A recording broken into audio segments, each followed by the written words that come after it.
my back. You can show me how the odds are up against me all day long. But I've been through the fire and come out alive, and there's no more fear in my eyes. Well, now I'm rising, and you can't bring me down. You can't stop me now. Can't stop me now. And my feet have come too far for you to tie 'em to the ground. You can't stop me now. Can't stop me now. Set my sights on where I'm going at. Ain't turning back around. You can't stop me. You say he's into toys? He's into toys. He's into power toys. People sometimes say to me that concrete work is not sexy, but I don't understand what they mean.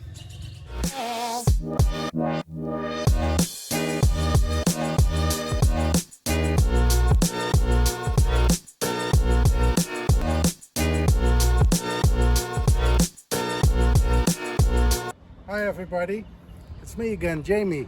Let's see what we've been up to this last month. You can see already from over here, we've been pouring a lot of beams. They connect all the footings, the columns on top of the footings, they're all connected by these beams.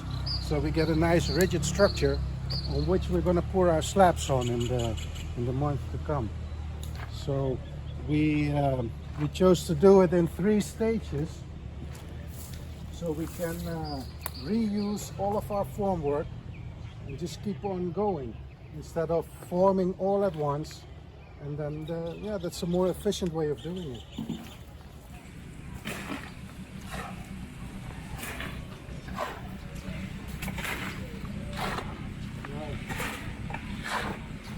Important when you pour your beams is to already think about where your water outlets is going to be. So, like for instance, this is going to be a bedroom over here. Now I poured these little pipes into the beam, so I don't have to drill holes afterward. Like you see over here is going to be a toilet. Now I'm going to run the water line for the toilet right through this little pipe, so you don't have a direct contact between the water line and the concrete. Neither do you have to drill any holes. Because if you just think about everything beforehand, you don't need to drill no holes. And that's the way to go, I think. Yeah, so this section is actually now 2 weeks old. That's why I could take the bottom of the formwork out of it. So now it's actually, we did that yesterday, so now it's actually under its own load from its own weight, but it's still curing. We keep it wet all the time because that's necessary for curing. Now, after about 2 weeks, it will reach about 70% of its strength, the concrete. It takes about a month to reach like 90–95%. It actually keeps on curing for up to a year or even more. But you definitely do not want to take your formwork off before it reaches an age of 2 weeks. That's like the minimum. For the support, the sides you can obviously already take off like we did over here. These beams are still supported by the formwork underneath, but the sides we already took them off, so we can reuse them in the last section of the beam, which we are gonna pour on Friday. So it's basically a 3-stage operation, this construction. Now, once we finish the last part of that, we're going to start forming the slab for this bedroom here. This is this is the first stage of slab we're going to pour. So we're going to again do all the slabs in stages. But we can do like pour a different stage every other day.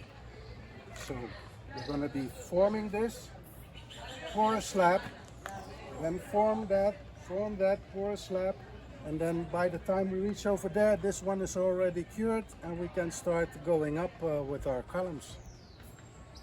So yeah, it's getting nicer and nicer.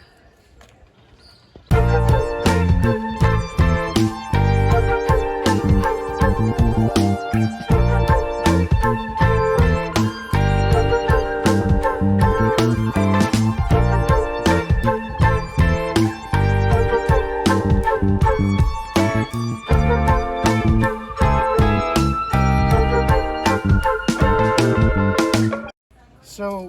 there are different kind of ways to check how strong your concrete is. I mean, some people would say like, yeah, that's pretty hard. That's hard, good concrete, but that's not the way you can check the quality. A very good professional way of testing your concrete is take a sample and do a destructive test in a hydraulic press and see how much force it takes to actually destroy the concrete.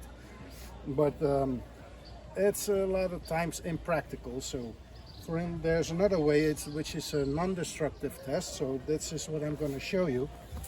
They developed a tool for that. This is a rebound test.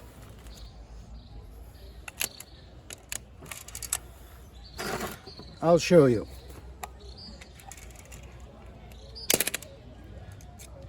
This one has a rebound value of 23. Now, 23 corresponds with a compressive strength of, let's see, let me put it to the side. There'll be like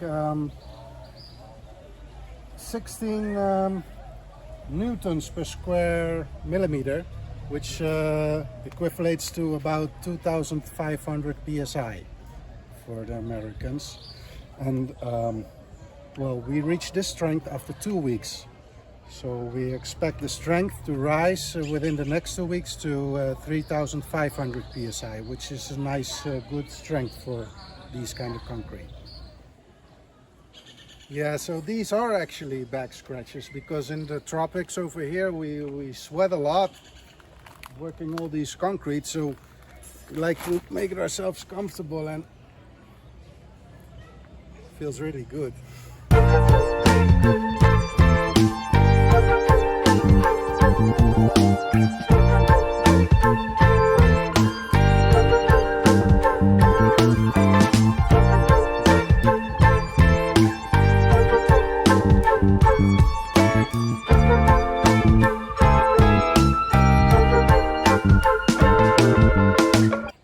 Don, have you checked the to-do list for this week? Yes, I have.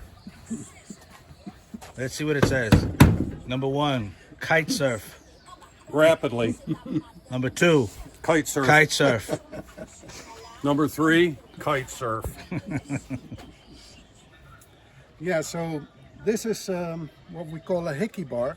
It's nice to be able to bend your rebar right into the work, but it's also, well, people use it for all kinds of things. That's why it's got the name hickey bar. You see, if you get smacked with something like this in the neck, it will leave behind a mark like you got a hickey. You know why they call this a hickey bar? He's just gonna walk off. Why? Well, I'm just wondering. I mean, you seem like the guy who knows.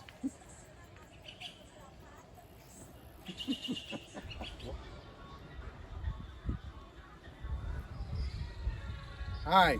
So I wanted to explain something about rebar in concrete and its function.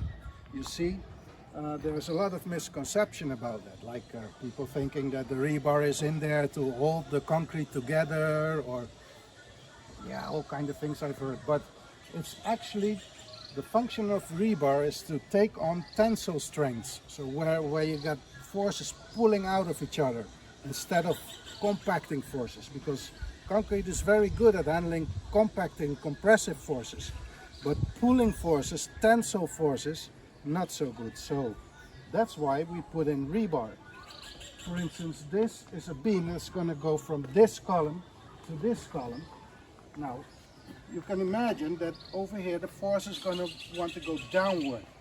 This means that on the bottom side of the beam it's going to want to rupture apart like this. The tensile forces are at play over here, and in the top it's going to compress. So that's why we put the rebar in to handle these tensile strengths.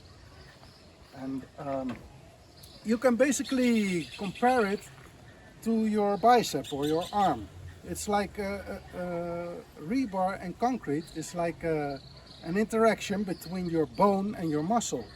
If you have all kind of muscle, but you don't have any bone in your arm, then it's just not going to happen. The same thing otherwise, if you have a bone without a muscle, it needs to be working together. So that's what rebar and concrete is.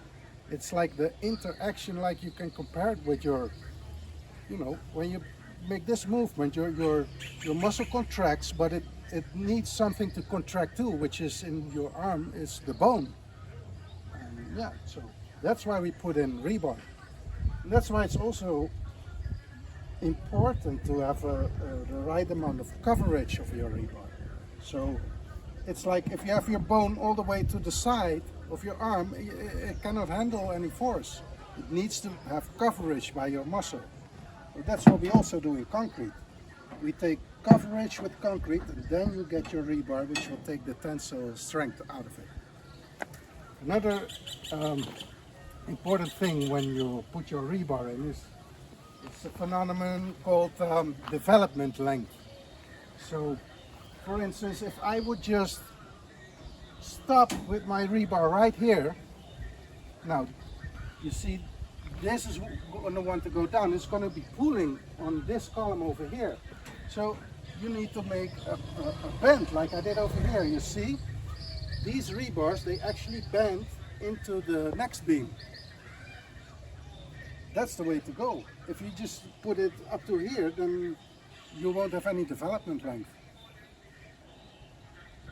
And that's not good. So, as an example, here you can see a good example of our rebar work. This is developing all the way into this cross section here, into this beam. This is the way you handle these things. It's pretty important.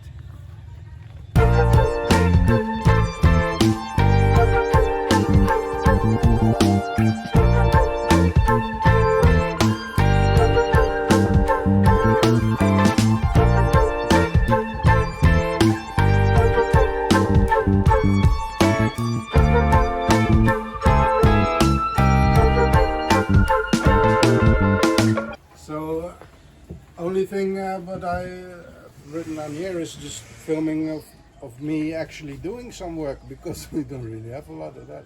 Of me just putting in some rebar and I don't know. What do you think? What's Don doing now? What do you I'm call that? I'm contemplating the theory of leaving Or kite surfing? to go kite surfing. You can't stop me now.